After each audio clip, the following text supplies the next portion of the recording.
Hello and welcome to Salute Your Sports. Common Enchev here with Tom Castleman. It's our March Madness special. It's a little bit below, Tom, but we are matching MIZ, baby.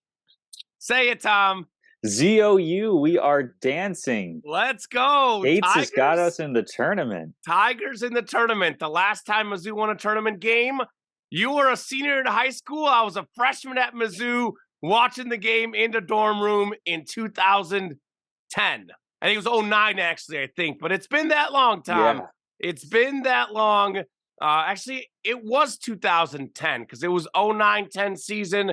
March Madness, I believe, did happen in 2010. I think they beat Clemson as a 10 seed. But we'll have plenty of the March Madness tournament. We'll be talking Mizzou Tigers a little bit, not much, but we'll be mostly talking about Final Four teams. We'll be talking some Cinderella squads. Who's going to win this whole thing? It's going to be a full bracket breakdown. We'll have some of the major stars as well, some of the big storylines. In what is really, I know we say this a lot many years, but this year even more so than most, it's a wide open field. I mean, you and I, right before the show off air, we're talking about how, 2 years ago, Gonzaga and Baylor were the two clear top teams. I had them in my championship. I think I flipped the result, though. I think I had Zags winning, Baylor won. But this time around, there's not been a clear number one. There's been so many different teams that have been number one, so many different teams that were number two. We had about 6, 7, 8 teams entering the weekend who had a shot at that number one seed. That's how close it's been. I mean, UCLA and Kansas, they lost in conference tournaments. UCLA still got a 2. Kansas got a 1, but barely. So it's going to be a wide open tournament. So much fun. I do know that we have some NFL news, but we're going to focus on that more next week.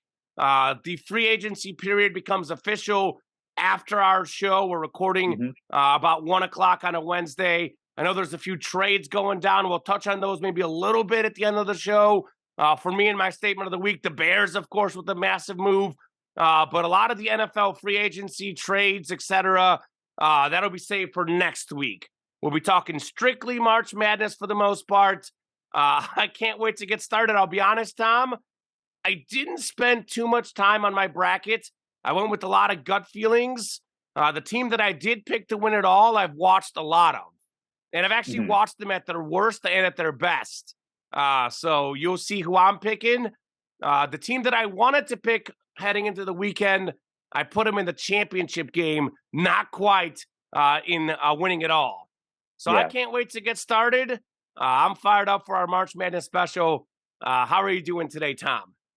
I am this wonderful amalgamation of excitement and misery. I mean, we haven't even really tipped off the tournament. I know we've got the first round with those first 4 games. Close games last night. But, I'm already in, oh no, my bracket is busted mode, because I'm going to tell you what, the most important thing that you can get right on your bracket is the champion. In most bracket pools, it's worth 32 points.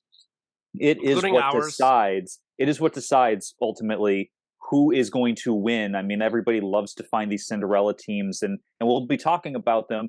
But I got to the end of the bracket, and typically what I do is I like to identify my champion and go from there. I got to tell you, I clicked that button on who wins the game. 6, 7, 8 different teams. I feel good about none of them.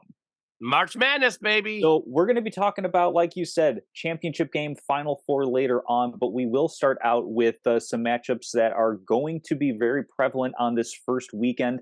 2 of the most exciting days on the sports calendar, Thursday, Friday. We've got more or less 12 hours of basketball that is going to be gracing our screens.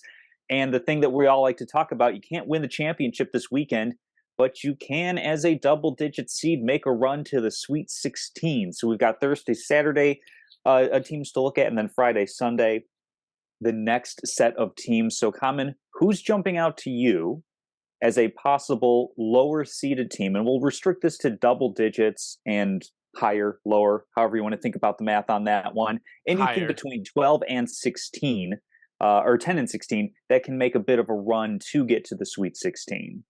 So first off, Tom, there is no guarantee who it's going to be. It's very hard to pick it, but I can tell you that with about 95% certainty, there will be a Sweet 16 double-digit seed. Here are a few numbers for you, Tom. You love the numbers? Oh, yeah. There's been a double-digit seed in 14 straight tournaments and 35 of 37 to make the Sweet 16.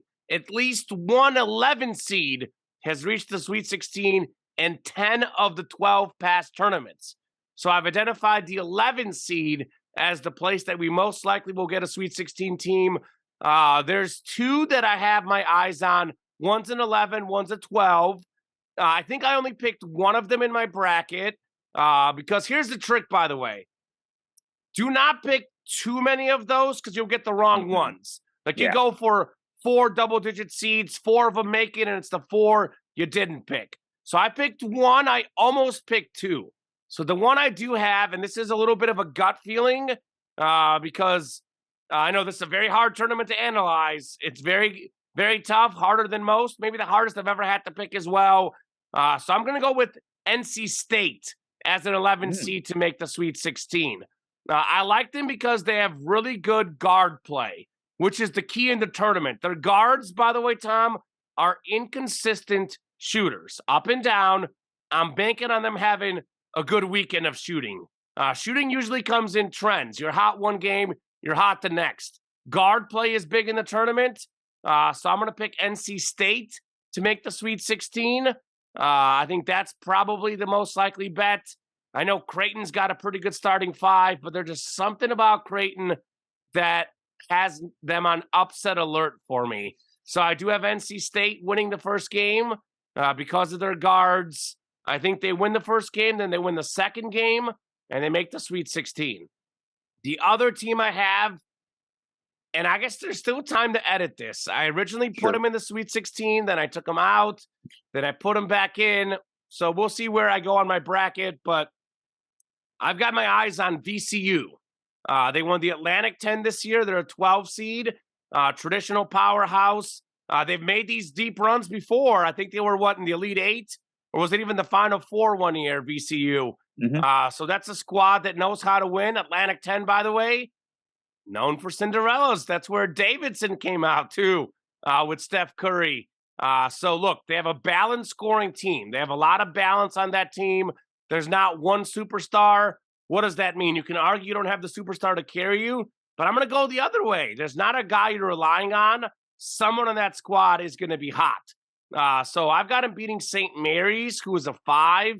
So it's a 5-12 matchup of, non-power schools.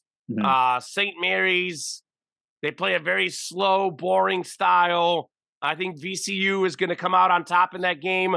And then they play UConn probably in the next game, which is a very interesting team because we talk about number 1 seeds. UConn was ranked number 1 earlier this year. They got off to a great start, then they struggled a lot, and then they've mostly played pretty good down the stretch. So I don't know what UConn you're going to get. UConn at its best should beat VCU, but it's a wildly inconsistent team.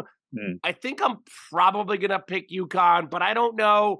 But look for VCU to for sure win at least one game, if not possibly 2. So NC State is an 11. I have them in the Sweet 16 in my bracket. VCU as a 12. I've got them as a 50-50 in the Sweet 16, but I've got them winning at least one game, Tom Castleman.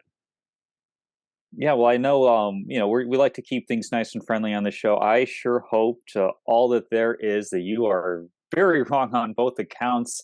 As I'm alluding to something perhaps a little bit later on in the show. You got a Creighton and UConn run, huh? I've got, a couple double-digit seeds that I'm looking at. A couple that I think the committee, it feels like the committee does this every single year, where there are certain teams that I like to be poised for long runs that are a bit underseeded, perhaps. And then they happen to go ahead and put them in the same region as some of the top favorites that I really, really like. A team coming in, go figure. Utah State is one that I really, really like, but they're in a tough region. Mizzou! So that's going to be a difficult one to pick. The two that I like, and I think I'm going to keep this consistent with my bracket. One is going to be Drake over Miami, followed by Drake over Indiana. So neither Indiana nor Miami our bracket are necessarily... is so opposite. I'm going to go ahead and say our bracket is so opposite. Tom, I've got Indiana in the Final Four. So our Ooh, bracket that is is so opposite. Already trusting the so Big Ten opposite. that far. I mean, that's what makes this They're time of year due, so baby. The wonderful. Big Ten is due this year. There's nothing worse than having a bracket where you're so similar to somebody else that, like, by the second weekend, it's like, hey, I could have the champion, the Final Four, everything perfectly right, but because somebody else picked that one matchup over me, I'm cut off. I can't really That won't be our advance. That won't brackets be by our the sound brackets of at it. all. Oh my No, gosh. I like Drake because Drake is a really experienced team, and I'll admit, like, there's a little bit of health concern that comes into this as well because Nomad Omir or Norshad Omir for Miami went out in the ACC tournament with an injury. I think last I checked on Twitter for injury updates, they're still not sure about him being able to play. He's their third highest or third best scorer, and their top overall rebounder. Drake struggles with athletic play a little bit, but if you have one of your top line guys out, that makes the prospect of that classic 5-12 upset a little bit more palatable. And then Indiana, I mean, we're talking about a Big Ten conference where you had like 3 games separating the second best team on record from like the ninth or 10th best Yep, team on it was record. close. It's so close together that certainly, I mean, Indiana has talent, but they just haven't been consistent enough. So if I'm saying, okay, I'm going to play a little bit of the odds here, I'm going to go with the Drake team to advance. Another team that I like to advance to the Sweet 16, and again, this is playing a little bit off of inconsistent, bigger programs. I like Providence as well because if you look at Kentucky, Kentucky has a pretty decent level of talent. I know that they have a couple of injuries. Oscar Sheboy has not been as good this year as he was last year. And John Calipari, while he's great at assembling talent, he's not necessarily the best tactician. I really like Ed Cooley as a coach. And then, of course, you've got Kansas State up next. Great story with Keontae Johnson, who collapsed on the court when he was playing for Florida. It's been a couple of years since he has returned to play. He was out the past couple of years with that medical scare. So it's a great story to see him back in the tournament.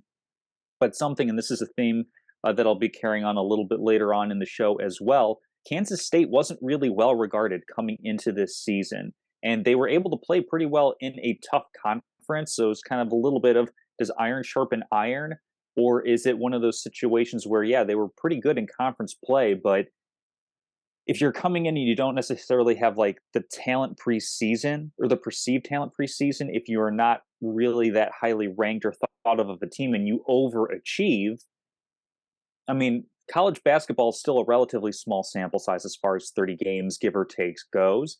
I think Providence has a good enough offense to outshoot Kentucky, to outshoot Kansas State, and make a bit of a run to the Sweet 16. Just a couple of tid points real quick about my NC State pick. I did skip this over my notes. Mm-hmm. Smith and Joyner, their 2 leading scorers, I believe they're shooting guards. They've got 4 of the 5 leading scorers are guards. That's why I like NC State. Guards win in March.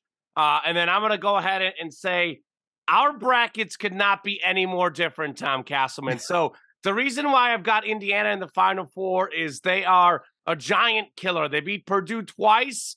Who do I look for in a squad that can make a deep run? And I'm already giving away my surprise Final Four pick.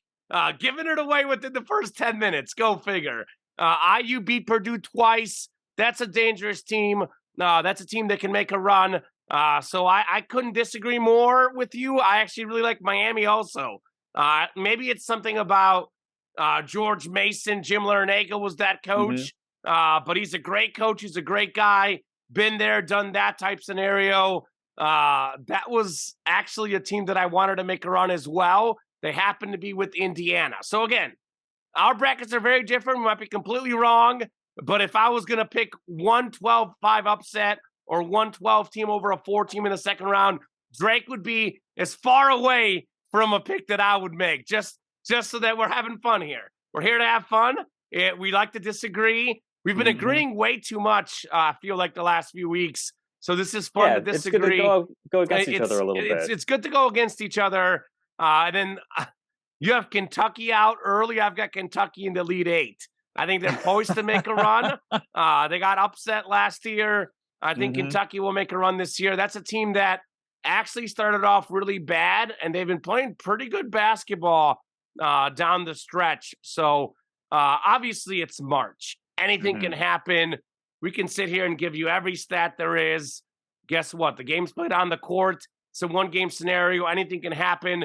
But it is funny to see that we're actually very much going in opposite directions. I can't wait to see your Final Four. We'll have at least one will be the same. I've got 2 1 seeds in. That is your teaser. So maybe Mm-hmm. you've got 2 and you've got different ones. But that will be a lot of fun to keep talking throughout the show. Absolutely. Well, of course, there's going to be stars that come out of this tournament. There are every single year. Sometimes it's a little bit of a small school no name upstart. Mac Asmus for Oral Roberts certainly What comes about to Steph mind. Curry back in the Steph Curry. day? Well, I was talking about a guy who was last year and then is back this year. He's a bit of a star Yeah, to he be keeping back. an eye on. You could say that there are stars in the bigger programs as well. I mean, I think Drew Timmy is technically up for tenure at Gonzaga. Don't quote me on that though. Isn't it Um, Gonzaga, Tom? Are you yeah, butchering this I, again? I, yeah, It's old habits. Gonzaga, Tom Gonzaga. Castleman. Um, Gonzaga. We went over but this. don't let the mispronunciation get in the way of a perfectly good old man joke there. Mustache. Okay, I love old Drew man Timmy, jokes. Drew Timmy for Gonzaga. He's going to be a star. I mean, Gonzaga not even really necessarily overly talked about as they're a 3 seed coming I into have him this out the tournament. second round against TCU. That's a talented team. That's why I didn't even Yeah, write down Drew Timmy because I knew you would talk about him. yeah. I've got them out the second round, Tom Castleman, I or mean, third round, Drew whatever it's Timmy called now. is the epitome of the college basketball star, where he's going to play great for Gonzaga, and then he's not really going to do anything as a pro, and that's completely fine. And of course, we can't really talk about the biggest stars in the tournament without talking about the literal biggest star in the tournament. I'm going Zach Edey for Mm, the mm, Purdue mm. My Boilermakers. boy. He's taken a step forward this year. I mean, last year you had Ivy at Purdue, you had Travion Williams for Purdue, and then they both leave the program, and now One you big have Zach basketball now. Edey, a Purdue team that wasn't really highly thought of coming into this season, and he has absolutely dominated. 7'4". I think he is literally the biggest player in this tournament. So those are a couple of the names I mentioned right off the top. What stars are you looking out for? Yeah, I'm just going to give you a few numbers because I think Zach Edey is going to be the star of this tournament. You were talking about Drew Timmy maybe being a guy who's going to be a very good college player and maybe just like a bench player in the NBA. If that. Zach Edey might be like a slightly better version of that because I think Edey, again, will be an NBA player, but given that he doesn't shoot outside shots, I mean, maybe if someone's injured, he goes to the right team. Maybe he starts, but certainly we don't expect Zach Edey to be an NBA All-Star. But when it comes to the college game, this is as good of a college player as there is. He's probably the best player in the country. I mean, you look at 22.3 points per game. That's sixth in the nation. That is number one in the nation among Power 5 schools. He also number one of any player in this tournament. So of all the guys actually in the NCAA tournament, he is the highest leading scorer. He's also gets 12.8 rebounds a game, third best in the country. He's 7'4", 295 pounds. Real leader, by the way. If you've watched their post-game press conferences, I think one of his teammates made a bad play down the stretch of a loss against Indiana, and Zach Edey's like, it was on me. I'm the one who's to blame. Just a really awesome guy. He's very tough to stop down low. He's got a great coach in Matt Painter, great players around him. They're a 1 seed in this NCAA tournament. Purdue's going to go far. Zach Edey is going to be a star. I'm going to go with another Big Ten big man who, again, might not be a great NBA player. I already hinted at Indiana making a run. Why not Trayce Jackson Davis? He's another big man, 21 and 11. What's crazy about him, I actually watched Indiana play a few times this year too. He's actually a very good dribbler. He's not a shooter, but he's got crossovers as a big man. He's got great touch. He's great at finishing down low. Trayce Jackson Davis should have a monster tournament. I got to say this one, Tom. I know it's going to pain you. I know. I know neither of us are the biggest fans of him right now. Brandon Miller, obviously, with the gun case, he provided the gun to former teammate that killed the woman. We've talked about it on the show before. I don't want to get too much into legalities, but there is a legitimate question. Should this guy even be playing right now? I think you and I both probably said he shouldn't. But if we're being honest, Brandon Miller, I was just looking at a mock draft, Tom, number 4 overall pick and number 1 among college players. The other 3 guys, non-college players, some G League guys. So he is a long, athletic freshman. He's a forward who can shoot the ball really well. Got about 20 a game, the best player in the SEC. Again, a number 1 seed, well-coached, good players around them. Brandon Miller, like it or not, Tom, he's going to have a big tournament. He's definitely a good player to watch. A couple other names, I think Jaime Jaquez, the Pac-12 Player of the Year. He's an interesting guy when it comes to the next level because he's got some very good one-on-one moves.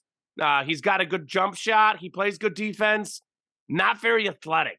So he's going to be an NBA player. He's supposed to be a late first-round pick to second-round pick. He'll be a bench guy in the NBA. But for the college game, he's got all the tools, and maybe the lack of athleticism at the next level doesn't really affect him much in the college game. Very experienced player. He was on that Final Four team from a couple years ago. Actually, UCLA has made the Final Four 2 years ago, Sweet 16 the past year. He knows the tournament. He's played well there before. Jaime Jaquez should be a star in the NCAA tournament. And lastly, you already mentioned this guy, but Max Abmas. I mean, how could we not say him? Oral Roberts is a 12 seed. I think they're playing Duke. Is that right? Yep, that's correct. I don't think they're going to win, but if they do, you never know. Max Abmas getting about 22 a game this year, actually down on his average. He was about 23 last year and 24 and a half the year before, where Oral Roberts were, the first 15 seed to make the Sweet 16, and they almost made the Elite 8. So another guy who's been there, done that. You got to look out for him. I mean, Duke is definitely going to be keyed in on him, but if he goes off, Oral Roberts could win that game. I mean, again, I am picking Duke in my bracket, but if you're looking for another 12-5 upset, Oral Roberts is not a crazy pick. So those are some of the biggest names. There will obviously be guys who we've barely heard of, or I'll be honest, never heard of at all. That's what makes the tournament so much fun. There might be a star we've never heard of that goes off, and that's what makes March Madness great. I know it's just the first 4 games. I didn't really watch either because I was working last night, but both of the games, the 2 16 seeds and the 2 11 seeds, they were both essentially one-possession games in the last 20 seconds. I believe both decided by 4 or less points. That's an indication of the close games we'll see in March Madness. I know we'll have betting locks later, but my advice for folks, if you're going to bet, not necessarily your bracket advice, but betting advice, I would look at and take the teams that are plus something, like +6, +7, +8, +15.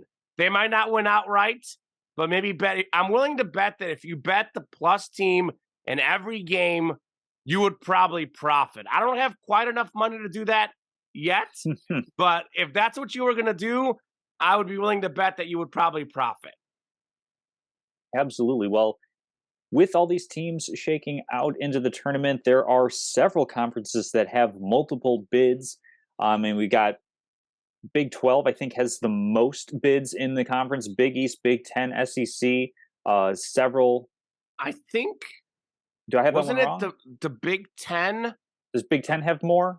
I think Big 10 might have one more than the Big 12. Well, at any rate, I mean, there's certainly quantity for a lot of these bigger conferences. I may have had my count wrong on that one, but that doesn't always equate to success. I mean, we can look at a conference like, say, the Mountain West, which is notorious for having its teams fizzle out no matter kind of where those teams are ranked on a year-to-year basis. Obviously, Big Ten is a conference that is oftentimes faded when it's conference time or when it's tournament time. because they always seem to have a lot of teams in, and then those teams never really seem to do much of anything, regardless of how high or low their seeding is. So I'll let you define for yourself what you think the best outcome is in terms of which conference is going to have the best showing. Is it the number of teams in the Sweet 16 to show good depth across the conference? Is it how many teams do you have going, to the Final Four or something along those lines to say, hey, we've got the best of the best? What's success for you, and which conference do you think is going to bear that out? Yeah, it's kind of hard to say. I would say it's a combination of all of the above. I mean, it's like you look at your Sweet 16, you look at your Final Four, you look at your champion, which, by the way, the Big 12 has been dominating that recent years. I mean, they've had Kansas, Baylor, Texas Tech, all teams making deep runs, winning the whole thing. So, I mean, it was what, KU and Baylor the last 2 years. So Big 12, I think, has kind of been the front runner in the last few years. So I look at it a combination of all those things, and I'm going to go with the conference that I think is simply due. It's the Big 10. They haven't won a national championship since 2000. I'll be honest with you, Tom, that is the first NCAA tournament I vividly remember watching. 2000, Michigan State, Mateen Cleaves was injured, and he led the team to a drastic win. Morris Peterson also on that team. Tom Izzo, the coach, obviously. 2000, last time Big Ten won the whole thing. I've got 9 Big Ten teams in the tournament. Again, my math might be off. I have them as the most, maybe Big 12, 8. I could be wrong. Either way, they've got among the most teams or the most. They've got a lot of depth in the conference. Look, you look at Michigan, by the way, Tom. Michigan has made 5 straight Sweet 16s with an Elite 8 and a Final Four in that mix. Their best player and one of the best college players in the country, Hunter Dickinson. They didn't even make the tournament this year, in part because they played in the Big Ten. So I know we've seen this story before. Big Ten does really good. Then come tournament time, they fizzle out. My gut feeling says right now this conference is better because Michigan's been in 5 straight Sweet 16s. They have their best player coming back this year with a lot of experience, and they couldn't even make the tournament. So I think this is a different year. I know it's easy to look at what's happened in the past few years, but I think this year the Big Ten really is legit. They are very legit. And I look at it like you talk about most Sweet 16 teams, most Final Fours, national champion. I looked at my bracket. I've got the Big Ten checking off all those marks this year. I love Purdue. I talked about it in the previous segment. I'll talk about it more. Zach Edey, I think, is simply the best college basketball player. Walking double-double, 7'4". It's tough to stop that at the college game. I mean, in the pros, he'll be one of the taller guys, but there's so many athletic players in the pros. You might be 6'10", 7'1", but you're just a better athlete than Zach Edey. You can stop him. 7'4". There's not much of an answer for that in the college game. Trace Jackson Davis, another great big man. I mean, you look at so many potentially streaky teams in the Big Ten. Like Illinois, for example. They might lose the first game. They might put on a show. Penn State is a 10 seed. I've got them winning the 10-7 game. They made it all the way to the Big Ten championship as a 10 seed. I mean, come on. There's so much depth, so many talented players. I think the Big Ten's got the best college players, guys like Edey, Trace Jackson Davis. They've got the best depth. They got some really streaky teams. I think the Big Ten is going to put out and have a big-time showing in this tournament. It is the year of the Big Ten this year, Tom Castleman, in the NCAA tournament. Yeah, I'm going to go a little bit different on this one. I'm going to go Big East, and I'm going to define success as how many teams do you have going past, the first weekend, essentially, of this tournament. And I really like a couple of different teams. I mean, we talked a little bit about, your NC State over Creighton. I actually like Creighton quite a bit. I like them advancing fairly far into the tournament. I also like, again, this is going, our brackets are so different. I like UConn. Yeah. I also kind of sort of like Marquette as well. I think these are all teams that can be ending up in, Sweet 16, Elite 8 type territory. So I think that's going to be good. I mean, Xavier, another team that I think is going to be advancing into the next weekend. Providence, of course, I mentioned as a bit of an upset team. So not as many bids as the Big Ten, but I certainly think that the quality is there in the Big East, and that they're going to be a conference that's going to be representing pretty well as far as the tournament goes along. I don't know if you necessarily want to get into ones or into conferences that might be falling a bit short, but I think that we're going to have, let's see, skimming. I don't think that the ACC or necessarily even the SEC are going to be super well represented later on in the tournament. Mm, Lots and lots of tough teams in there, but as far as how my bracket is shaking out, I don't have a ton of them going, Elite Eight type of territory, type of yeah, range. Even Sweet 16 is a little bit lighter on that front. So I I think I the think Big East is one of the better ones, though. I think the ACC had a very down year this year, as Hmm. evidenced by UNC not making the tournament when they were the number one overall team in the country earlier this season. I think in the preseason rankings, I believe it was. I don't have much ACC far in the tournament, but I don't have that much Big East either. I've got Marquette in the Elite Eight, but they're a 2 seed, so I can't say that's much of a surprise. Um, I think the SEC is going to do better than you think, Tom. I have to look at my bracket. I don't have it memorized yet. I mostly filled it out Monday, and I've let it sit the last couple of days. But I do think I have Kentucky making some upsets. I have them. I think Kentucky's a 6, right? I've got them in the Elite Eight this Hmm. year. Sure. And I have Alabama going pretty far. So I agree with you about the ACC. I don't agree about the SEC. I think the SEC is going to Hmm. have a pretty good tournament. I think among the better tournaments for the SEC for me. And I think I look at the Pac 12. I think UCLA at Arizona, again, maybe not the depth that you're looking for. They may not have a That's lot of another one. teams in the Sweet 16.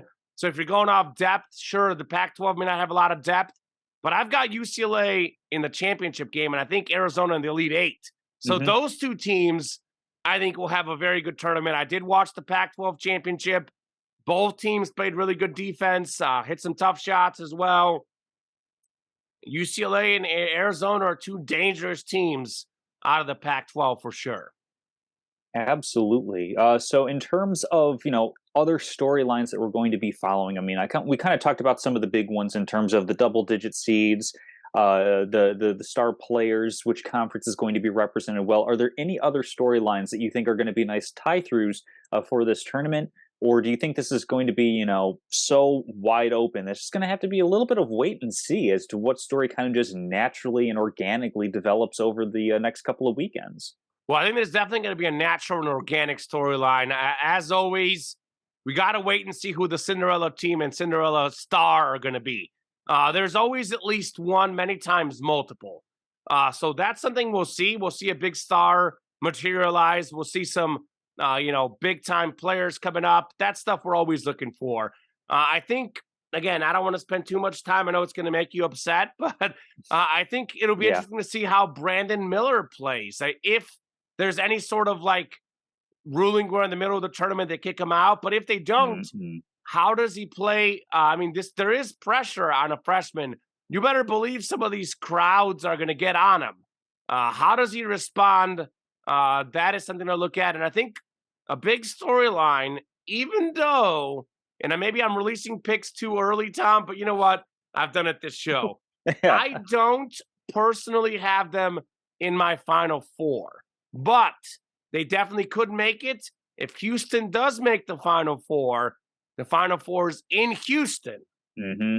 So that's an interesting storyline. I know we had the Rams in the Super Bowl a couple years ago. I know it wasn't a true-ish home field advantage in that, yes, they don't have the biggest fans, but something to be said about playing around familiar area, familiar places. So Houston being in the Final Four being in Houston, if they get there, that's an interesting story to follow. It is a little different in college sports, though, because obviously these college kids come from all over the country.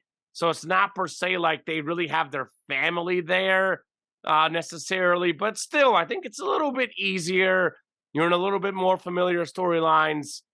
So Houston looking to win the Final Four in Houston is definitely something that I'll be looking at this tournament. Yeah, that's a big one, and it's unfortunate. I touched on it a little bit earlier, but injury is going to be a bit of a storyline as well. I know that particularly in that side of the bracket where you have Houston and you have Miami, even with UCLA, you have Hmm. these teams that are really, really good, and they have questions about who's going to be available for them. And there are some folks who are saying, "Oh, I can't really decide until I know Marcus Sasser's health because he is so important. He's the top scorer for Houston, which can play a really rugged style of basketball. But can that win you 6 individual games? It's a long tournament. You are going to need your star player to bail you out on occasion. You know, what's his health going to be? So, same thing for O'Meara for Miami. I mean, he is very well, could be the difference between Hurricanes advance or not. Same thing for UCLA, a team that is ranked really, really highly. We both picked them to win that Pac-12 championship. Almost. Places like KenPom, all sorts of analytic sites really like UCLA based on their Kamenechev likes full him on too. based on their full game sample size, but you have an injury to Jalen Clark where he's not going to be playing in the tournament, and I think it's Adam Bona A who big might man. not be, big man who might not be playing. He's questionable to be available in this tournament, and in really the difficult region that UCLA is in. How much does that change their viability later on into the tournament? For you, you seem very bullish. For me, a little bit more cause for pause. And then obviously a Pause for huge storyline pause. is going to be how these different regions are shaking out, because on the one hand we have the West, which has been labeled the region of death, where you can say, I'm basing this off of KenPom, but between UCLA, Connecticut, Gonzaga, Kansas, you have the top 4 seeds are all ranked top 10 in efficiency on KenPom. I mean, these are all really, really good teams. And then you flip around to a different part of the bracket. If you go to the East, a lot of teams, a lot of people are going to be picking upsets to come out of that region because of this fun little fact. There Uh-oh. have been 34 teams that have gone into the preseason rankings unranked, and then at the end of the season have a top seed, either a 1 or a 2 seed. So in this tournament, there are 2 teams that fit that profile: Purdue and And Marquette, Alabama. Oh, both in the Marquette. same Okay. region. And these teams have never reached a Final Four. These teams average fewer than 2 wins per tournament, which means not even making the Sweet 16. So that's going to be another interesting storyline: is who comes out of that region. How wild, how crazy is that going to be? So I think these are key things to be looking in on. And then, of course, Houston, you mentioned that's a great storyline. If they're able to win it, at home type of thing, especially if they're meeting up with, say, Texas A&M or Texas or something like that in the Elite Eight, which it's just going to be a really, really fun matchup with all of those storylines. So a lot of good stuff to keep an eye on as we are going for this tournament. It comes now to Let's the big go. moments, Let's and do as it. I was saying to you pre-show, I may be confident in 2 of these picks. Brackets, we're filming on a Wednesday. Brackets aren't due until Thursday morning. Highly recommend you get them done tonight, though, because it is inevitable that CBS, Yahoo, ESPN, whatever, it's going to crash on you because everybody is going to be Good making call. their last minute tweaks and changes. Get it done tonight, get a good night's rest, and just start the worrying first thing tomorrow morning. Um, I like it. so, comment who makes your Final Four. Up to you if you want to go just like all 4 at once, or if you want to just go region by region. I'm good with either option. I'm gonna go all 4 at Go once. for it. That's how we're release it all at once. So obviously, I mean, for the most part, I agree with you. I think it's a very hard tournament to pick. There really isn't a standout team that really stands out. So if I'm being completely honest with you, I'm not entirely convinced of any of these picks, but I'm going to go ahead and make them, and I'm going to go out and lay out the best argument I can for all 4 of them. If I had to pick one that I feel the best about, Tom, Mm-hmm. I'm going to go with Purdue. They've been number 1 in the country many parts of this season. They're my first Final Four team. I do like them a lot. They won the regular season and the postseason title in the Big Ten, which is probably the best conference in college basketball this year. I don't care. The Big Ten's been good years past, struggled in the tournament. I outlined this in the previous segments. I think the Big Ten is for real this year. If you can win the tough Big Ten in the regular season and the postseason, you've earned my respect. They've got the best college basketball player in the country. He may not be the best pro, but at the college level, Zach Edey's the best. Double-double machine, 7'4", 22 points, 12 rebounds, gets a bunch of blocks, a great leader, and he's got some good guard play around him. That's the good thing about them. They double-team Edey in the post. Purdue's capable of knocking down three-pointers from the outside. So I've got Purdue in the Final Four. I've got one other one seed in the Final Four. My bracket strategy is always pick at least 2 1 seeds. It is extremely rare that at least 2 1 seeds don't make the Final Four. Many times 3 do. It's also rare that 4 make it, though. So depending on how you're feeling about the 1 seeds, the best advice I can give, pick either 2 or 3 1 seeds. Most likely, Tom, 2 will make it. For all I know, the 2 I picked will be the 2 that don't make it. But I'm going with what I got here. I'm going Alabama. I believe they're the number 1 overall seed in this tournament. Again, they won a tough conference in the regular season and the postseason, the SEC. They probably have the best basketball player in this tournament. I think Edey might be the best college player. Brandon Miller might be the best pro player. Depending on what you think, depending on if you're looking at more of like a wing, like Miller's more of a small forward, but he's more of a wing perimeter player. Edey is more of a big man. So depending on what you like, those are the 2 best players in the tournament for me. I think Brandon Miller, a lottery pick, likely the number 4 overall pick, best player in the SEC this year. He's got, again, good guards around him. Mark Sears can make some big plays at the guard spot. Alabama's been clutching a lot of games. Alabama's played a lot of close games this year that they've won. We look for that in March. It's very important. Nate Oates has coached them up. Alabama in the Final Four this year in basketball, but not football? What's going on? Is this a basketball school, Tom? I mean, come on. This is pretty crazy. So those are my 2 1 seeds. For my 2 seed, I got UCLA. Look, man, going into this weekend, I wanted to pick UCLA to win the whole thing. I think if this is a fully healthy team, Tom, this is the best team in the country. They had an injury to their big man who may or may not come back in the tournament. And then they had one of their guards is out for the tournament. I believe their second leading scorer is out. If you told me those 2 guys were healthy, I would have picked UCLA to win the whole thing.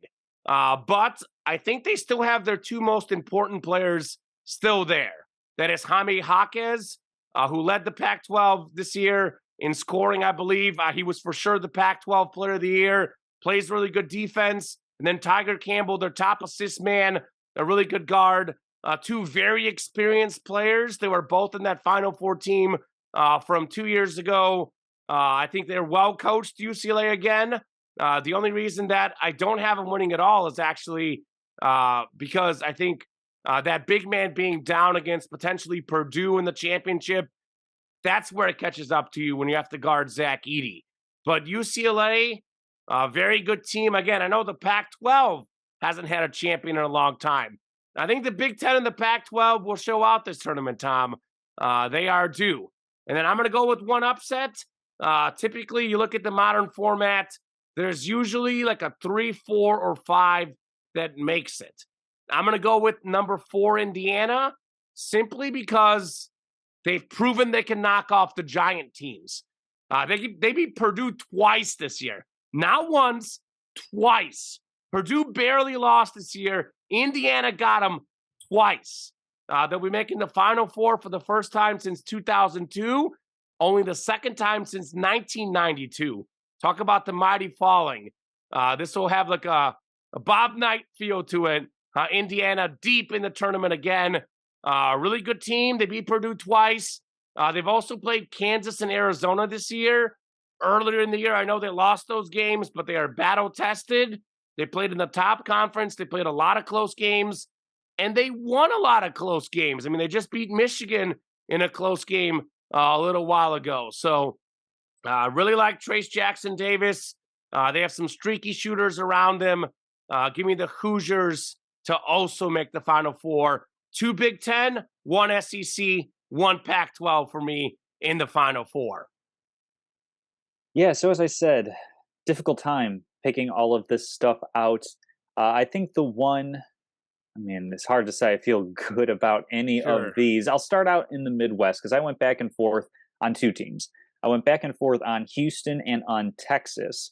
And ultimately, I'm going to go with Houston on this one. Okay. I'm going to trust that Marcus Sasser is going to at some point be 100% healthy for this tournament.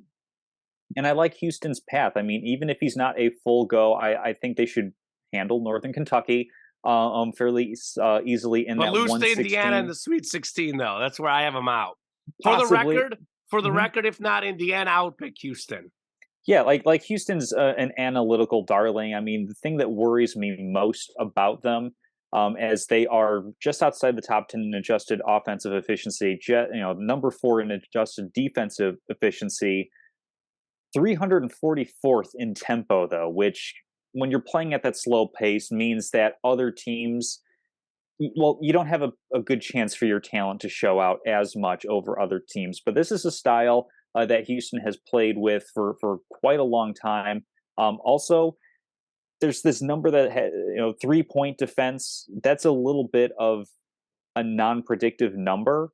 Typically, you're shooting around 34% at the college level for 3-pointers. So your 3-point defense is more an indication of how statistically, I guess, like what the delta is between those two numbers. Yet over the past 4 seasons, Houston has been consistently right around that 30%, if not lower, percentage given up, which kind of suggests with that large of a sample size that the way that they play defense is more of a trend. So if you're able to limit 3-point shots and limit how often your opponents are making them, that gives you a much better opportunity. So I really like Houston, provided Marcus Sasser, their top scorer. He's averaging 17 points a game. If he's healthy, I like Houston a lot to make it out of that region. One of the reasons I picked against him, by the way, in a close tournament, that injury, Yeah. one of the reasons why I stayed away from them. I know UCLA got a big man that was hurt. I know a guard went out, but in my opinion, UCLA's 2 best players are there. Houston's best player may be banged up. Yeah. In the South bracket, I'll flip us across to the other side. I'm going to go with the 2 seed Arizona to come out of that one. I mean, part of it is I just don't want Alabama to succeed, and I know that's not necessarily a great basketball reason It's not. to pick against them. But you know what? It's my bracket, and I don't give a damn. The way that Alabama plays is a really, really fast tempo, where they have good defense, but Arizona also plays at a fast tempo and actually is better on offense than Alabama is. So if there's in some sort of situation where they're not shooting the ball as well, they shoot a lot of threes, but I think it's over the past like 10 games or so, their 3-point percentage has taken a dip. If Alabama's not able to make all those 3-point shots, because I think it accounts for like, I don't have the number in front of me. It's like 45% of their shots are from beyond the arc. So if they are going cold, that's going to be a problem for the Crimson Tide. And then I think Arizona is quite capable of competing with them. And even if it ends up being a situation where Creighton is making a run as a 6 seed, Creighton plays a short rotation, but has a lot of good players as well. So I don't really like Alabama's path, even though they are the number 1 overall seed. I think it's more because there are some teams that faltered down the stretch a little bit. I think that if Houston, for example, if Marcus Sasser doesn't have that groin injury and Houston beats Memphis, we're talking as Houston's the overall 1 seed. So I'm going to go with Arizona out of the South. And then things are going to get a little weird on the bottom half of the bracket for me. Region of Death out west. I talked about the Big East. Give me UConn as the 4 seed to come out of of that side of the bracket. Wow. I really liked UCLA, but having not 1 but 2 injuries to top players, especially players that are so important to your defense, looking at the adjusted efficiencies, UCLA number 1 in the country. But again, this is encompassing the entire season at this point. And with two key guys down, that defensive number, that's going to slip up a little bit. Look, I'll be honest with you. They in the played nation great on D offense. against Arizona, though. I watched that game. Arizona hit some tough shots. UCLA didn't make enough shots. Their defense still looked pretty good to me, Tom. Just devil's advocate here. That's fair, but they also have a pretty tough path. I know they're going to have to face Gonzaga at some point. They'll be playing TCU, actually. No, they might be playing TCU. We'll have to see about that one. We'll have to see how well the Gonzaga Bulldogs with the number 1 overall offense, but not really a good enough defense to match up. But I like the UConn Huskies. They're ranked 4th in KenPom. They're right behind UCLA in that regard. But like I said, with those injuries, that's what gives me the edge to put Connecticut over UCLA coming out of that side. And then I've gone back and forth so many times in the East. Initially, I went with Marquette, but I just didn't really feel good about that. I mean, they were 4.5 point underdogs in the Big East championship game. I mean, like, I wasn't buying into them winning the Big East. And then because they have a good game against UConn, I'm going to pick them to go all the way to the Final Four. I did like Tennessee. Losing your starting point guard obviously hurts, and we saw that kind of bear out in the SEC tournament. To be honest, I don't really feel about any teams in this side of the bracket, but I will go with Duke. They're running a little bit hot. They had a top recruiting class coming into this year on a 9-game winning streak. And then, like I said, that stat that I mentioned about if you're unranked in the preseason and you earn a 1 or 2 seed in the March Madness tournament, 0 times reaching the Final Four. I think only a couple of teams have reached the Elite 8, averaging less than 2 wins, which means you can win the first round, but on average, you're not getting out of the second round. And I know the one seed in that region is who again? Purdue. That's what I thought. Yeah. Purdue. So yeah, like Purdue's going to have to buck some trends. Marquette's going to have to buck some trends as well. I like Duke over Oral Roberts. I like Duke over a Tennessee team that I think can get Duke past, there. Louisiana, but certainly they, good on defense, don't have enough offense. And then I like Duke over the Memphis Tigers. You have Purdue losing to Memphis in the second round? Yeah. Oh my God, our bracket could not be any more different. I could have just held that. My bracket I held on to that, but for content, I had to share. Our brackets are usually pretty similar. I'll be honest with you, Tom. When I saw Memphis as the 8 in Purdue's region, I was like, oh, great. Because Memphis just rocked Houston. You talk about injuries. Sure. That game was a blowout for much of the game. Actually, the final score was not as indicative as close of a game as it was. I saw Memphis, Penny Hardaway, all that talent. If there's an 8 seed that's the best 8 seed in the tournament, that's it. Maybe had they played Houston again in a rematch, maybe had they played Kansas, I might pick Memphis in the Sweet 16. Not against the Boilers, though. Boiler up, baby. Our bracket could not be more different. You're either going to sit here and watch the show and be like, oh, man, I'm riding with Common. He's really smart. Oh, man, I'm riding with Tom. He's really smart.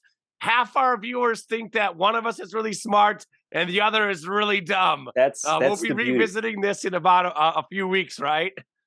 Yeah, I mean, like I said, I filled out the bracket, got all the way to the end, clicked on my champion a bunch of different times. Initially, my champion was Marquette. I was like, I don't like that at all. Did it again.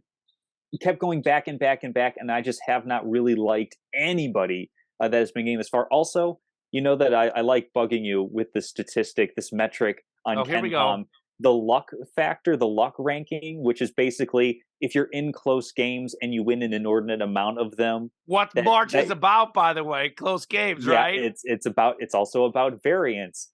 Alabama, 37th in luck. They're the 37th luckiest team. Kansas, the 10th luckiest team. Purdue, the 98th luckiest team.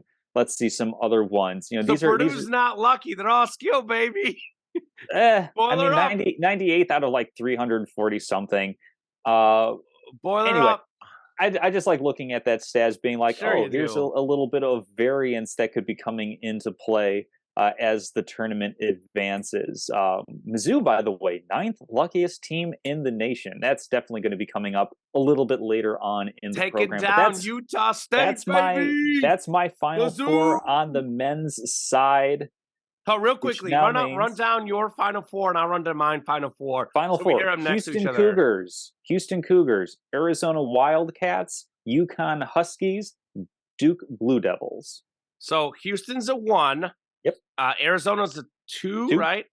Mm-hmm. UConn's a 4. And a 5 for Duke. And a 5 in Duke. So I got 2 1s, Purdue and Alabama, UCLA a 2, and then I have Indiana a 4. So we have, I think this is the first time, Tom, in about, we've been talking March Madness, and there's a couple of years where we didn't have we didn't have a show, but we've been doing brackets, talking March Madness. I could be wrong, but it's off the top of my head. I believe that in one way or another, we've probably discussed or mentioned Final Four probably for about the last 10 years at least, maybe 12 years. I can't remember us ever having all 4 different Final Four teams. We usually get at least 1 or 2. I think we had 3 a few years ago of the same. This year, it's all variants. We have exact opposite Final Fours. They're not even close to each other. It's going to be so much fun. All right, well, hey, let's get into who makes the title game, who wins it all. I'll kick off this segment here. So I've got Purdue in the championship. You've got them out in the second round, third round, whatever. We'll call it second round. Yeah. Don't be ridiculous. I don't acknowledge the first 4 as a first round. That's not a first round. That's a play-in. It's like the NBA play-in playoffs. So you've got Purdue out in their second game. I've got them making it all the way to the championship. Again, I've said it a lot. I hate to sound like a broken record, but Zach Edey is a big dude. He's 7'4", 295. He's 23 and 12 is his average. He's very efficient, over 60%. One thing I didn't mention, very good free throw shooter. What does that mean? End of game, sometimes you foul the big man, hope they miss. Zach Edey will make free throws. He may not be a three-point shooter, but he'll make free throws. Also, speaking of threes, they have Smith is a great three-point shooter. Fletcher, Boyer, second, third leading scorers on that team are guards. So what does it mean to me? They've got a big man with good guards around them. They've got the whole complete recipe. Purdue beats Alabama in the Final Four. They make the championship. UCLA, we're talking about guys that are out. They've got a key guard who's out for the tournament. They've got a big man who may or may not play in this tournament. UCLA is good enough to make the Sweet 16 without him. If they haven't ruled him out for the tournament, my gut feeling says that he'll be back next weekend. By the time they'll get through the first 2 rounds without him, and then he'll be back. With that said, though, they need plenty of big men at 100% to go up against Zach Edey. So I think UCLA wins in the Final Four against Indiana because they're better. They're more experienced. They have their best players, Jaime Jaquez, the Pac-12 Player of the Year. He'll be there. Tiger Campbell, their point guard who runs the show, arguably the second best player on that team. So yes, UCLA has got injuries, but unlike Houston, who we're talking about their star player, we're talking about the third best player. Then we're talking about a role player in the big man for UCLA. So they've got their big dogs there. They've been there the last few years in the tournament. UCLA knocks out Indiana because they're better. They're more experienced. We get Purdue, UCLA in the championship. And ultimately, again, this is going to be the Zach Edey tournament, Tom Castleman. He will not be stopped in the NCAA tournament. You think he's playing 2 games? I think he's playing all 6, and he's winning all 6. Boiler up in the championship. Purdue wins a close game over UCLA. And either way, Tom, we've got the Big Ten drought. We've got the Pac-12 drought. I think the Big Ten last one in 2000. Pac-12 is even longer than that, I think. We haven't had a Pac-12 champion in a while. The Big Ten's do. 99? Was it Arizona in 99 the last one? I'll look it up real quick. That year? Yeah, look it up. I want to say it might be UCLA in 96. Because Alabama, Arizona, I think, was in the Final Four. But I don't think they won in 99. They might have even been in the championship, but I think they lost. Richard Jefferson, Gilbert Arenas, I think were on that team maybe. Luke Walton. I thought they didn't win the tournament. I could be wrong. Let's see. Lute Olson was the coach, I think. Was it Lute Olson? Is that right? I think so, yeah. Arizona coach. I'm going to look it up on my phone because that's quicker. But yeah, I can go into, as we're looking that up, I can look or go into my picks for the championship game. So yeah, definitely like the South bracket better than the East, as the East is going to be a bit of a bloodbath there. Give me Arizona to make the title game on the left side of the bracket. And then this is something I've been going back and forth on. Oh, go ahead. Real quick, so since I got it. 97, Lute Olson was the coach. Arizona won in 97, and then UCLA won in 95. Gotcha. So we were both close last time. Yeah. Pac-12 won. Sorry, go ahead, though. Yeah, so no, I like Arizona. Play at a fast tempo. They have plenty of talent on the offensive side to outscore anybody. Defense, I'll admit, is a little bit suspect, but this is the type of year where we've seen it in the past plenty of times. Good defensive teams go on these long runs where they just cannot seem to buy a bucket.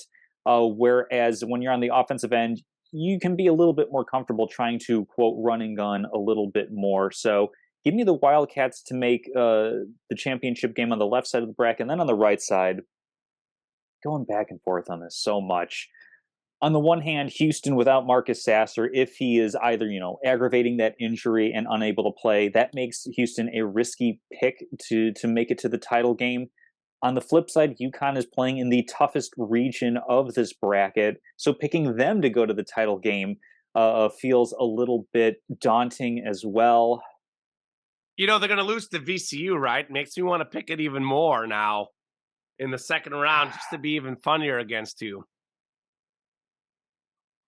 You know what? Do it, Tom. I'm gonna, I like being storyline Castleman. Houston in Houston. I'm gonna go with the team. Like I liked Houston last year. I like Houston I like teams that are from not necessarily the biggest blue blood conferences. It's been a while since Houston can have any sort of claim to Big Bang. Yeah, exactly. It's been a while. I'm going to go with the Houston Cougars to make it to the title game, and I'm going to go with the Houston Cougars to win it all. I think that they have a good balance on offense and defense. They have a star player in Marcus Sasser. They are going to muddy up just about every game that they play because that is just their style of basketball. And I also think Kelvin Sampson, we're talking about a really good college coach who also has NBA bona fides. And we've seen that where he is able to, as a tactician, too. Well, that too, but recruiting, sure. recruiting. I think that he's going to be able to use what's going on currently in the overall conversation about this tournament to their benefit. We know that bulletin board material from us as outsiders can seem a little bit nonsensical, but it seems like athletes at the collegiate level, semi-pro basically, like they're almost pro players, quite frankly, and professional athletes really take this sort of thing to heart. So he's going into his locker room. He's saying, look at what they're saying we cannot do if we don't have Marcus Sasser. Common Enchev is saying it. Look at what Common Enchev is saying.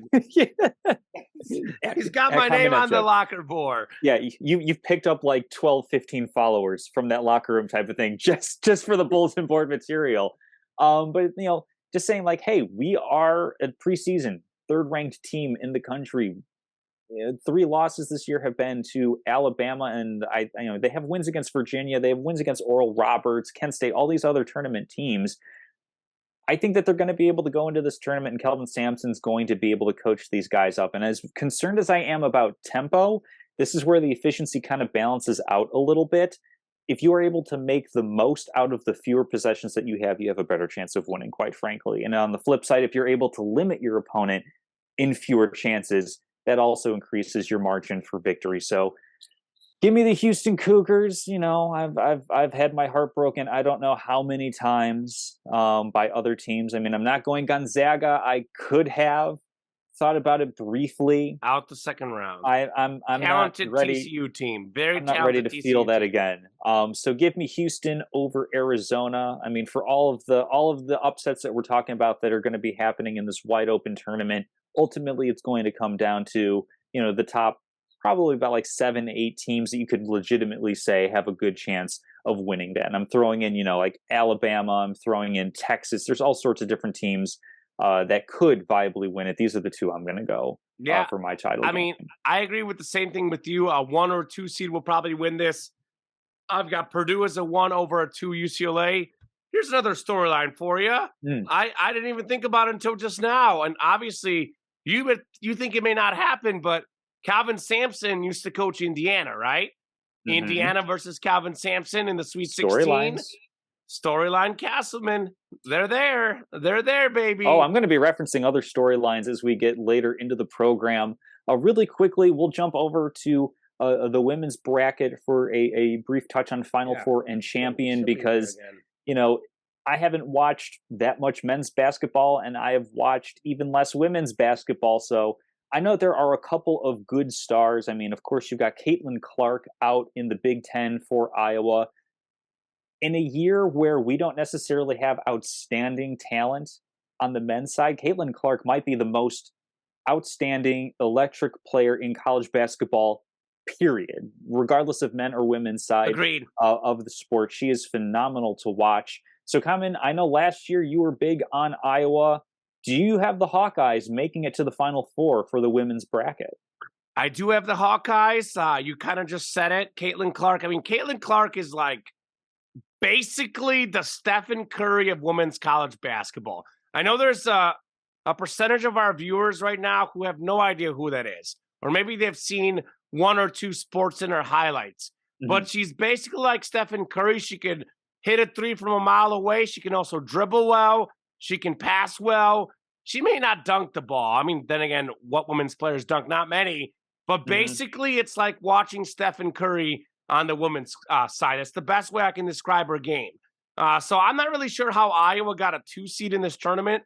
Again, I haven't watched as much women's hoops either, but they were the number 3rd ranked team in the AP poll, the top 25, and the coaches poll, and they got a 2 seed somehow. So that always got to pick 1 or 2 seeds.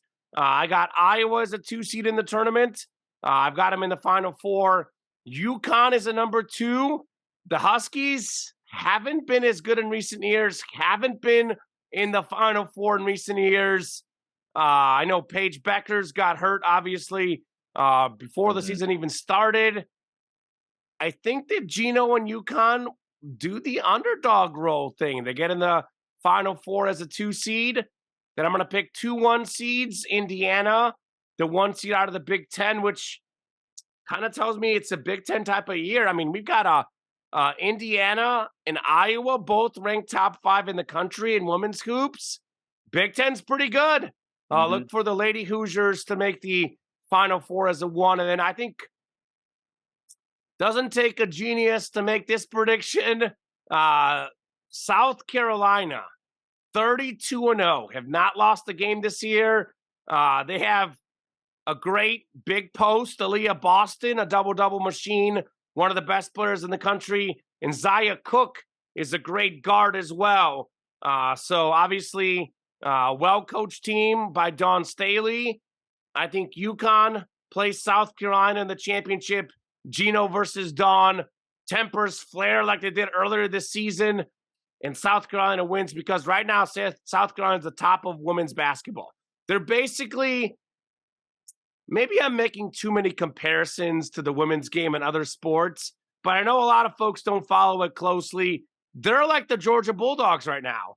South Carolina, a good basketball school, but not traditionally like the top. I mean, Georgia's a Power 5 team, but you think about the best college football schools, you think of Michigan, you think of Ohio State, you think of Alabama, Texas back in the day, USC. You don't really think of Georgia as one of the top 5. Georgia's won 2 straight football championships. South Carolina ladies going for back-to-back, and they get it.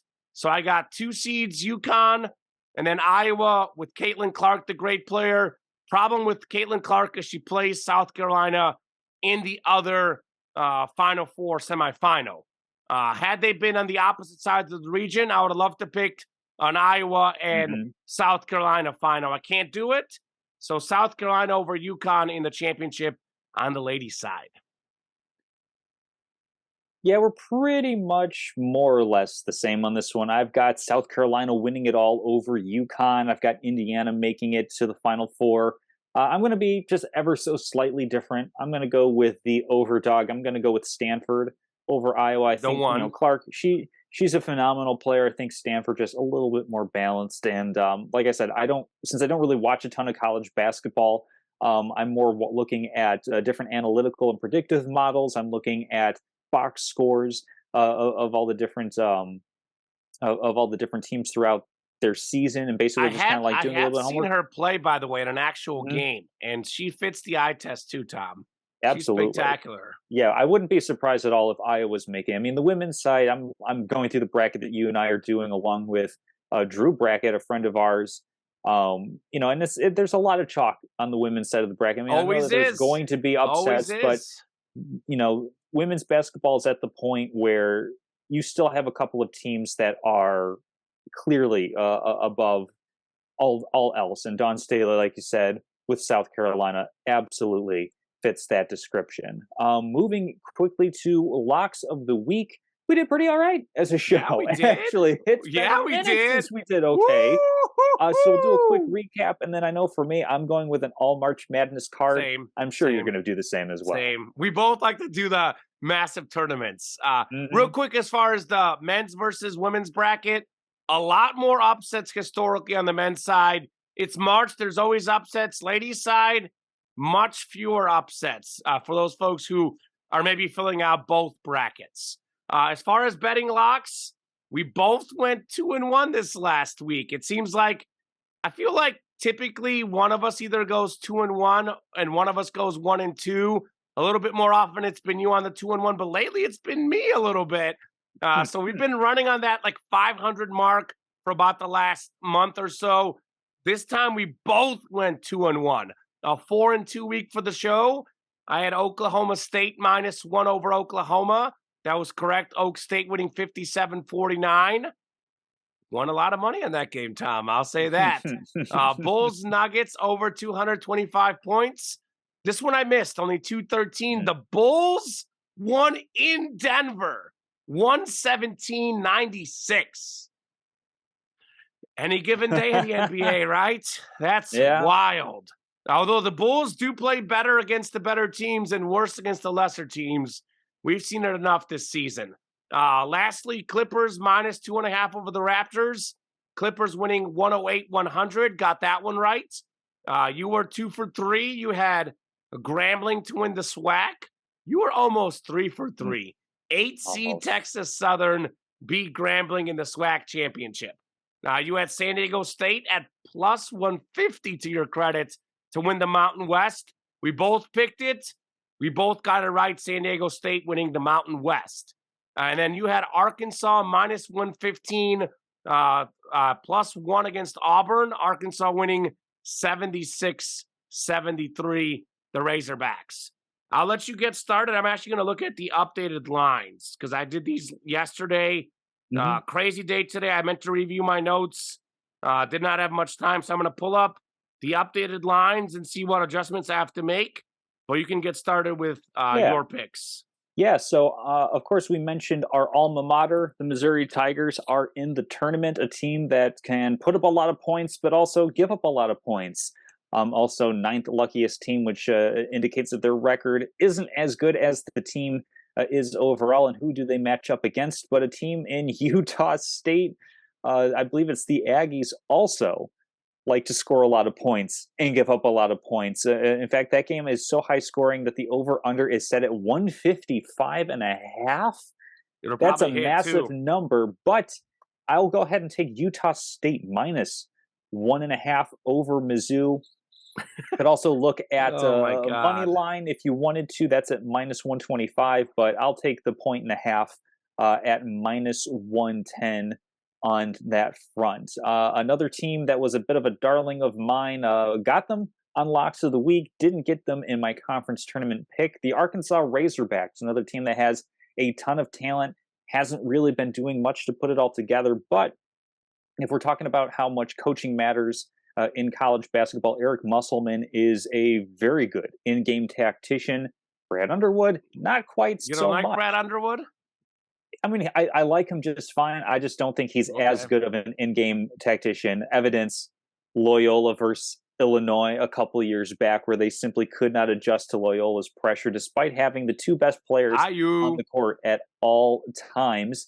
I told you he was going to play a lot for the Bulls. Ayo, baby! He's been pretty good. He's been a good rotational piece. He's good. It's a 2-point line for Arkansas over Illinois. And of course, it sets up an Arkansas-Kansas matchup, or as I like to call it, the Arkansas-Kansas matchup. I'm going to go with the Razorbacks -2 over the Fighting Illini. And then, this has moved up a little bit for me. I know Mountain West typically gets dinged, and I could very well end up eating my hat on this one. But Boise State is a 2-point underdog. You can get that at -10, but I think they're going to win outright over the Northwestern Wildcats. I know it's a bit taboo. I'm pretty much going against every team in proximity to me. Mizzou Tigers, alma mater, Illinois, the biggest school in the state, Northwestern. That's Chicago's Big Ten team, but I'm going against them. I mean, I know Boo Buie, Chase Audige are a really good backcourt duo, but the problem is Northwestern needs turnovers to win a game, and I don't know if they're necessarily going to be able to force enough. I think the Big Ten, a lot of parity, but because they finished second in the regular season in the Big Ten, they weren't in the Big Ten championship game. I don't think Northwestern is that good. So while I could take Boise State +2 at -110, I'll take them on the money line. I'll take them +115. So I'm sprinkling a little plus money Castleman on this one. So to recap, Arkansas -2 over Illinois, Utah State -1.5 over Mizzou, Boise State money line over Northwestern. You might have an O for week this year, Tom Castleman. I might have an O for week every week. I actually have 2 of the 3 I disagree on and the outright pick because I've got Mizzou and Northwestern both winning. I'll be honest with you, I got to double check my bracket. I think I have Arkansas over Illinois, but it's one of those games where I don't feel good enough about it either way because both of those teams are very inconsistent. All right. I mean, I normally pick against them in the tournament, so don't think it's a biased pick. You know me very well. I'm notorious for picking against Mizzou. I'm picking for Mizzou! Tiger Nation, baby! I'm going Mizzou +1.5 against Utah State. The Tigers have lost 6 straight NCAA tournament games. Been one and done 5 straight years. Last time they won a tournament game, I was watching in my dorm room while attending Mizzou. Tom, you were a senior in high school. You weren't even a Mizzou Tiger yet. This is an inspiring confidence comment. And I'm going to flip it the other way. I'll tell you, Mizzou is due, baby. Mizzou will beat Utah State. I've got them +1.5, but if you want to make some more money, take the money line for some juice. Look at this. Mizzou is a 7 seed out of the SEC. They were tied for 4th in the SEC. They made the SEC tournament semifinals. For about 75 to 80% of the game, they were right there against Alabama. It wasn't until the end of the game that things really got out of hand. Utah State was in the Mountain West. They were 26-8. Mizzou was 24-9 in a much better SEC conference. Mizzou's the 7 seed. Utah State is the 10 seed. Make it make sense, Tom Castleman. Mizzou is the better team in this game. The only reason they lose is because they pull a Mizzou and they choke. But they are the better team here. Kobe Brown, by the way, who I covered him as a freshman, Tom, years ago when I covered Mizzou basketball last in 2020 before I moved on from the job at the CBS station. Super awesome guy. He was always a great athlete, always a great defensive player. Kobe Brown now is a legitimate star. This guy can knock down 3-pointers. He can do it all. look, I'm not saying he's going to be an NBA star. He won't be, but he will be an NBA player. And that's Vav Alibo in the tournament. Love Dennis Gates. Dennis Gates did wonders for Mizzou back when I used to cover Mizzou. They were all about defense. Konzo Martin, slow tempo, slow the game down, play ugly basketball. Mizzou now is all about offense, and the defense here and there, depends on the day, here and there. But I think they're good enough to win this game. The alma mater does get a tournament win. I think they're the better team in this matchup. So I think Mizzou wins as a 7 seed against a 10. I mean, an underdog 7 seed. I'm sticking with my theme. I mentioned it earlier in the show. Look at the betting lines and take the team that has the plus money. So I've got my 2, 11, 12 upsets I mentioned earlier. Might as well stick with them. Give me VCU +4 against St. Mary's. VCU is my 12-5 upset. There's always one every year, it seems like. Winners of the Atlantic 10, a winning program that does well in March. They've won their last 9 games in a row. Talk about streaking at the right time. Balanced scoring. St. Mary's, by the way, Tom, lost 2 of the last 5, lost 3 of the last 8. Not really playing inspiring basketball heading into March Madness. I think Rams win outright for me, so VCU plus money would be a good play. But for the sake of this show, for the sake of getting a good record, I'm going to go ahead and just do VCU +4 in this matchup against St. Mary's. And lastly, I'm going to take NC State +5.5 against Creighton. An 11 seed has made the Sweet 16, 10 of the last 12 tournaments. NC State's my gut feeling. As the 11 seed I've identified this year, really good guard play. What wins in March? Guard play. I think NC State might win this game outright with 5.5 points. Give me NC State +5.5 against Creighton. Streaky team gets hot at the right time. So Mizzou +1.5 against the Mountain West, that is Utah State.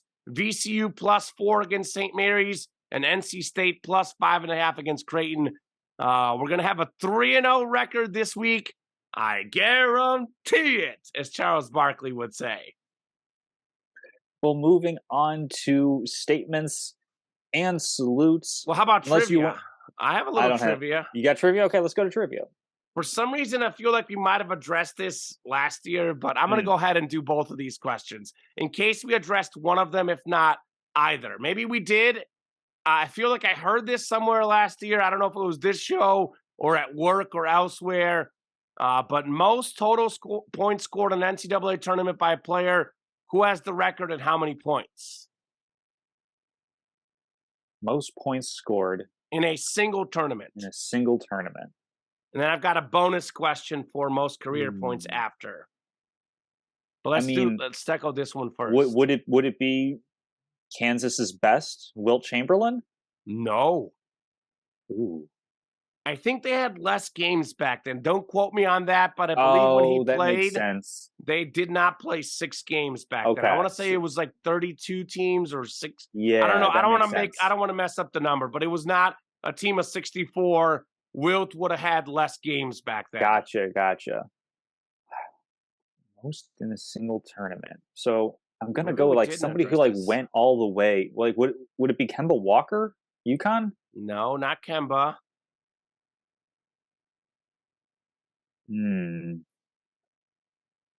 This guy was a pretty good NBA player, but a very good college player. A shooter, more of a streaky shooter. He was an all-star briefly in the NBA. I'm going to look it up on my phone to give you his resume. Okay, so that eliminates Carmelo because he's better than an okay NBA player. That's not a Hall Carmelo. Of Famer right there. Yeah. Did he play in this century? Yes. Okay. Beginning of the century, like 2000. He retired in 2004. So barely. You would have barely seen him. College. So he played college in like late 80s then. Maybe early 90s. Late 80s. Would it be Christian? No. Christian Laettner was 90s. Is it Christian Laettner? Christian Laettner, I'll go ahead and give you the other trivia question. Most Okay. points scored in a tournament career. Christian Okay. Laettner, not the most in a single tournament. So Hmm. I'll give you that one for the other question. Let's see. They didn't have a 3-point line when MJ was at UNC. I think the 3-point line got after MJ, right? Right. And also he was better than just a pretty good streaky scorer. Right. So this guy, I'm pretty level. sure, played with the 3-point line, Hmm. and he did knock down some threes. Pretty good 3-point shooter. He was actually the NBA 3-point contest champion in 95. An NCAA champion in 89, if that helps you. I don't know how much that helps. Big Ten Player of the Year. I'm not super. Okay, so Big Ten Player of the Year. Knocked down some threes. He was an NBA champion as like a third option on one of the better teams that we have ever watched for us, you and I. I think he played Robert Horry. Teammates with Robert Horry on the exact championship team. I think he only played 1 year with the Lakers, but won a championship. I believe he was their third leading scorer on that team.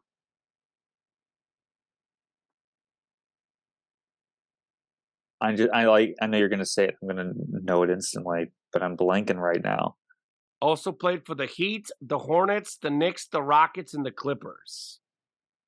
Drafted by the Heat, a Big Ten player in the college game. Big Ten player. Drafted by the Heat. He was actually the 1997 All-Star Game MVP.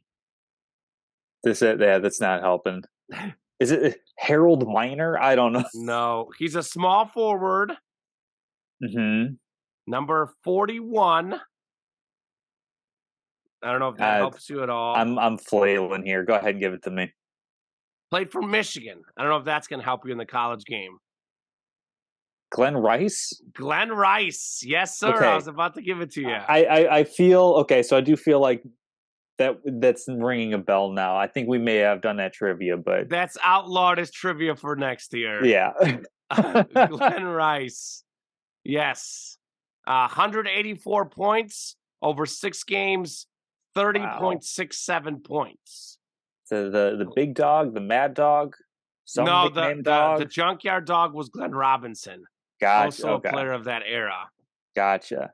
Yeah. All right, so I'm going to go to the phone. I don't have trivia for this week, but I do have a salute.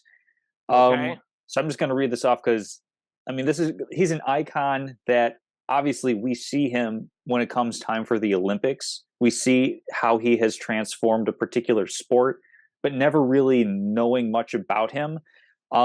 Rest in peace to Dick Fosbury, who, if you don't know, is the guy who revolutionized how the high jump is done. Yep, I know the name actually. And like you go up and you have to arch your back, and that's how he was able to set at the time a world record for the high jump. And just imagine the chutzpah of saying, "Hey, everybody!" The chutzpah. What is that? It's a Yiddish word for. It's a Yiddish word for guts, if we want to keep it PG. Fortitude. This week in Tom Castleman vocabulary, baby. Got to throw a little Yiddish in there when I can.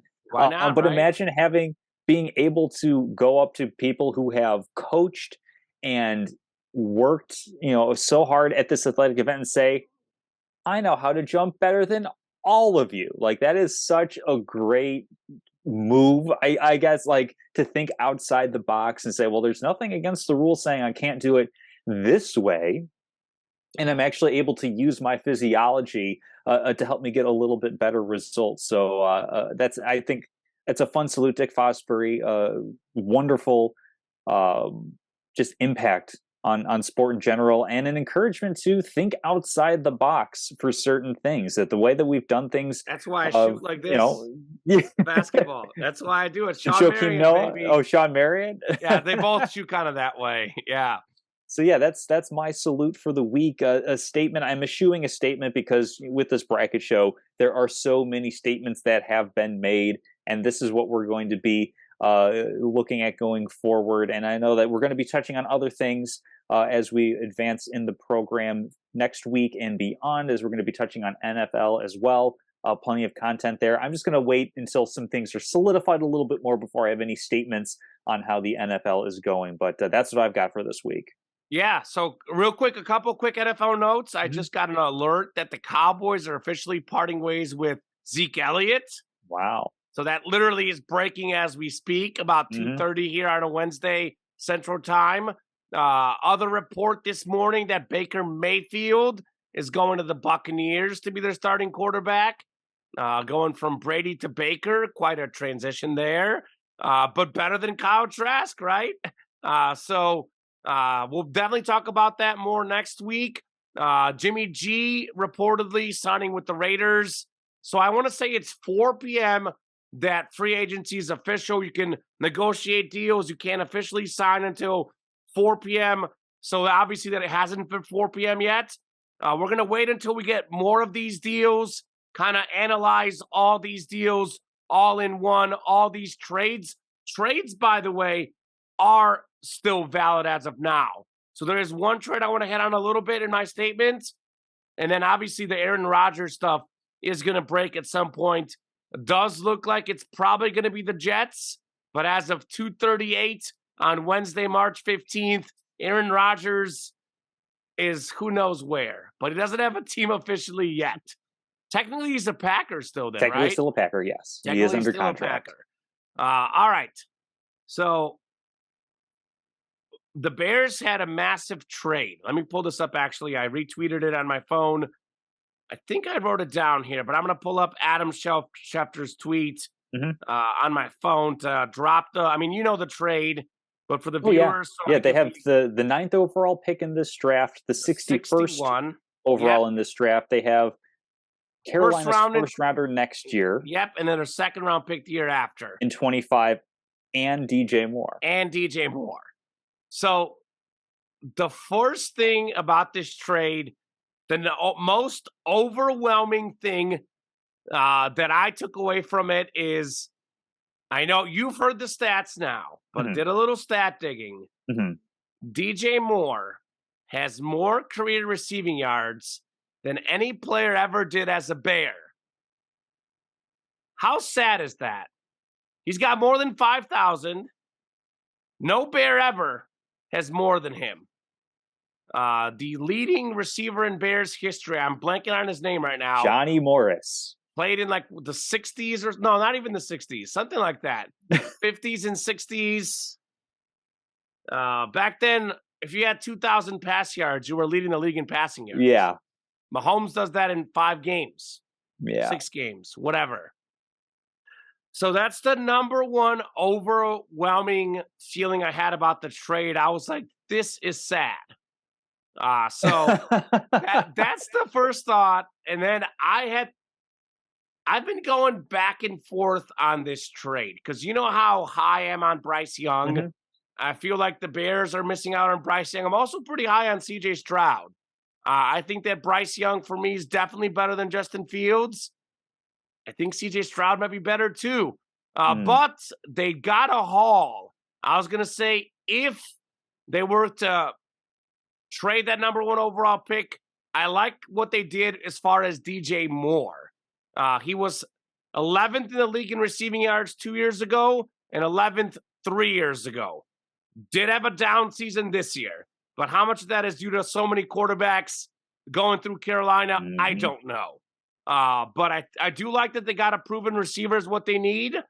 The number 9 pick, the 61 pick, first round pick in 2014, second round pick in 2015. I mean, in theory, those should be high picks because Carolina's not good. They should be high picks in theory. So the Bears, if they were going to trade the number 1 overall pick, I think they did well for trading it. I still don't know if it sits right with me because I just like Bryce Young that much as a player. And Bryce Young might not even get the number 1 pick, by the way. CJ Stroud might be the number 1 pick. Anthony Richardson could be the number 1 pick. I hope not. Barely over 50% completion percentage, Anthony Richardson. But the traits. Oh, my gosh. But You the know who traits. Anthony? Granted, he's a better runner. He's faster. Mm, Reminds me of Jamarcus Russell. mm, I hate to say it. He gives me Jamarcus Russell vibes, Anthony Richardson. yeah. Well, By the like, way, I can't stand him or the Kentucky quarterback. Levis, he's another turnover machine waiting to happen. So either of those guys got bust written all over them for me. mm, I like Bryce Young and CJ Stroud. I know I'm going to get a good player with both. But I will say this. If the Bears are going to keep Justin Fields, this is exactly what they have to do. mhm. They might make a run at Jamal Williams, hopefully, because Montgomery is going to the Lions. Maybe they get Jamal Williams. Maybe Derrick Henry as a running back. I don't know. But the Bears are doing what they need to do to put their quarterback in a position to succeed. Let's see what Justin Fields is made of now. I Yeah. know, and I'll say this, though. DJ Moore, ideally, you do want him as your number 2 receiver if you're a contender. But he's the best one receiver the Bears have had since probably Muhsin Muhammad. And he didn't do as well as the Bear. Alshon Jeffrey. Maybe, yeah. Well, Marshall, too, Or even actually. Brendan Marshall. Yeah. Brendan Like they had a Marshall. No, Brendan Marshall's better than both of those guys. he was a pain in the neck, but for a year or two they had him. Yeah, I mean, I like what the Bears did with the deal. I'm a bigger believer in Justin Fields than you are, which is totally fine. And the nice thing about this trade is that if the Bears discover the season that Justin Fields is not the answer, they now have 2 first round picks next year to move up and try to get Drake May, Caleb Williams, whoever kind of emerges as the top quarterback in next year's draft. So they have I plenty don't of think capital to go ahead. anyone now. No one's giving away that first pick for Caleb Williams. I'll tell you that he's Well, very highly regarded. Everybody's got a price. Okay, You know, if we had said a year ago, hey, X team might have the number 1 pick, we would probably say, well, nobody's going to give that up for Heisman winner Bryce Young. So a lot can change between now and then. You know, a team that might not need a quarterback could end up with the number 1 overall pick. We don't, really know. So yeah, I think it gives the Bears a lot of flexibility.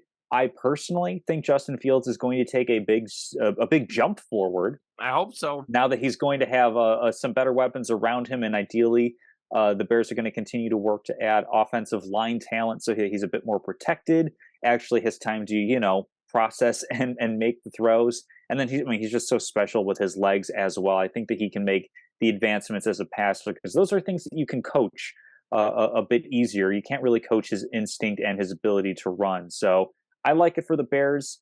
Both whether Justin Fields is the quarterback or not, they also have the flexibility to pivot next year if they need to. What do you do with the 9th pick this year? What are you looking at from the draft with the 9th pick? I mean, if Jalen Carter falls to them and they're okay enough with the off-field stuff and the fact you don't want Brandon Miller, but you want Jalen Carter. Jalen Carter didn't different level of irresponsible. I think Jalen Carter a little bit. I don't like somebody who's lying to the police. Like that's something that the Bears could do. I think they're more likely to go offensive line, whether that's Paris Johnson or Pete Skoronski out of Northwest or Ohio State Northwestern, respectively. I think O-line help is big. Also, wouldn't surprise me if they traded down from 9 because the thing about having the number 1 overall pick, it means you have a lot of areas to upgrade on this roster. If they're sitting there at 9 and they say, hey, we don't have a blue chip player, but we have, X number of, guys below that, trade back a little bit, see what else you can kind of pick up along the way. I say Jalen Carter because I know coming into this process, he was kind of ranked as the number 1 overall prospect. Bears are probably going to like him a lot because he fits that really important defensive tackle 3 technique role in their defense. But I don't like that he was involved in that car accident where 2 people died. I don't like that he lied to the police. I don't like that he's come into his pro day weighing 9 pounds heavier than he did for the title game because we know conditioning's been a bit of an issue. So it's one of those things where is his talent enough to outweigh I don't know. But by the way, I think Will Anderson's better. Granted, the Bears won't get him at number 9; he'll be gone. Of course not. But I don't agree with that assessment that Jalen Carter is better. Same deal with Trayvon Walker. As good as Trayvon Walker, he was. I mean, so far he hasn't turned out to be that great. So I do like they play in the same conference. Will Anderson more dominant in the same conference, better player. I'm saying offensive line or offense something. At this point, you're getting DJ Moore. Go all in on helping Justin Fields. That could be another receiver. That could be an offensive lineman. Could be trade bait maybe for like a Derrick Henry or running back. I don't know. But whatever you do, use that 9th pick on offense. If you don't go half in on helping your quarterback, go all in. No matter what they choose, Tom, if it's not offense, I won't be happy. That's all I'll say as far as the 9th pick. That's going to do it for us this show. We'll be talking plenty more about all these NFL deals in future detail next week. And, of course, next week, a lot on March Madness opening weekend. That'll be the lead probably. So going to be a lot of fun, a lot of March Madness, a lot of NFL. Then depending on, what happens in the NBA, might sprinkle that in. Maybe it's the following week. I think it's the following week. We'll do our baseball preview. I think opening day is about, just over 2 weeks away, Tom. So I think it's the following show. We'll talk baseball as well. So thanks for a good show. I will gladly be texting you plenty of smack talk, in particular on Saturday. I'll be working Thursday, Friday, Sunday night. But Saturday, it's going to be an all-day March Madness watch party. And I'll be texting you smack about the Mizzou game on Thursday. Of course. I go into work about 3 o'clock, work till midnight or so, late on the air with my sports podcast, Selling Sports Memorabilia. I'll actually get to watch most, if not the entire Mizzou game on Thursday before work. So awesome. Looking forward to it.